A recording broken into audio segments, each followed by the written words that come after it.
Oh, hey, hi there, guys. You know, my buddy the Eagle here, he had a true story to tell us, all about Smokey the Bear. Let's check out the story, okay? Come on. Huh. See, this story happened not too long ago. It was a very, very hot May. And I remember, see, these deers, they were all bedded down in the shade of the pines and everything like that. It was really nice. And the trout, well, they hid down in the cool, cool stream, trying to keep it cool and everything. Whew.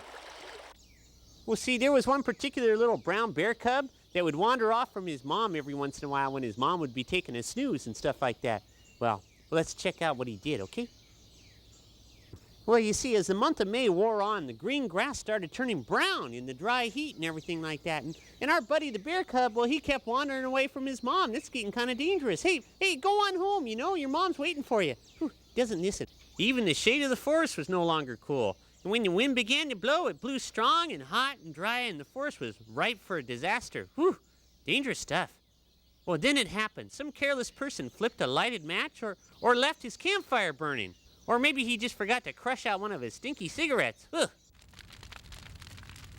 And suddenly the little spark became a flame. Then with the help of the wind, a patch of grass began to blaze until the flame became a roaring fire. Whoa, we gotta get out of here. Whoa! Well, luckily there was a man in the lookout tower, and he spotted the rising smoke. And, hey, get in on the phone there, guy. You know, this is dangerous. Whew.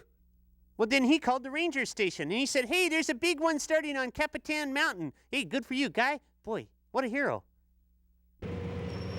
Firefighters and heavy equipment rushed to the scene. And when they arrived, the bulldozers plowed wide fire lines. But the wind blew burning brush across the fire line, and the fire crossed the line. Then the birds and the animals of all kinds started to panic as the flame started to roar along. Hurry up, guys, get out of here, this is dangerous. Whoa! In the heat and the smoke, some were confused. Some were so confused they ran straight into the fire. Go, guys, go! Oh boy, hey, the animals ran as fast as they could, but some of them didn't make it, because a forest fire can outspeed even a deer or a rabbit. Hurry up, guys, get out of here! Oh boy, not only were the animals in danger, but so were some of the men. There was a near tragedy when 24 of the men were fighting a section of the flame. The fire in front of them was a ground blaze, and they worked hard to build a line around it. But the wind began to increase. It blew stronger and stronger until great gusts were blowing at nearly 40 miles an hour. Then the men ran towards a rock slide. They lay there with their faces down. Come on, guys, it's safer over here. Hurry up. Ooh, this is dangerous. And to keep themselves from smothering, they put wet handkerchiefs on their faces. You sure this is gonna work, guys? Let's give it a try. Whoa. Ooh. The fire whipped toward them, but they hung on. They lay there for almost an hour as the fire raged by. When the smoke had finally cleared, they started getting up. They counted all their friends to make sure everybody made it okay. All 24 of them had survived the horrible fire.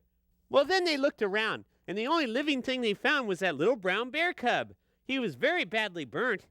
He was clinging terrified to a charred tree limb, but they gently helped him down. The men carried the little cub through the burned-out forest that was once his home. On his way out, the little cub saw the burned and disfigured trees that would never again offer cool shade to deer and other wild creatures. And there was no grass left, no grass to feed animals or protect the soil from the heavy rains that would soon come. The trout no longer had a place to swim. The streams were choked with debris. Wood ash lye burned their mouths, poisoning many. Wow, this had been a big forest fire and a great loss to our country. It took 5 days to get it under control. No longer would this part of the forest be fun to camp in, and no longer was this forest a fit place to live or play in. So they took the small bear cub from his ruined home.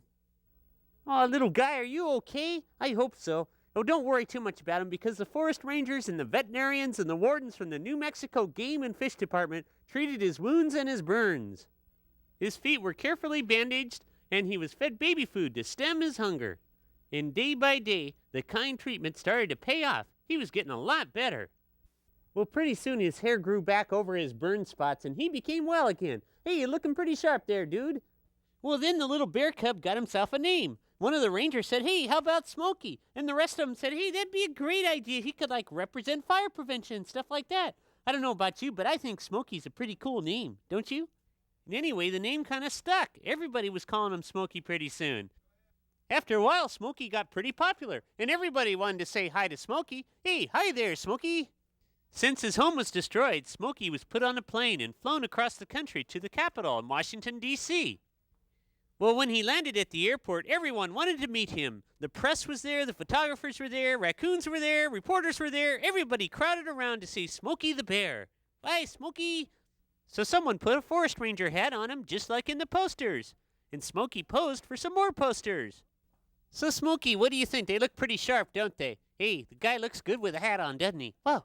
Pretty soon you saw the posters everywhere. In the forests, in the schools, on the streets, everywhere you looked, you saw Smokey saying only you can prevent forest fires. He even became a star on the radio. And he was on television, too. Hey, you're looking pretty sharp there in front of the cameras there, Smoke. Hey, check it out. Smokey's on TV. What a celebrity. Hey, guys, we could use some popcorn. Whew.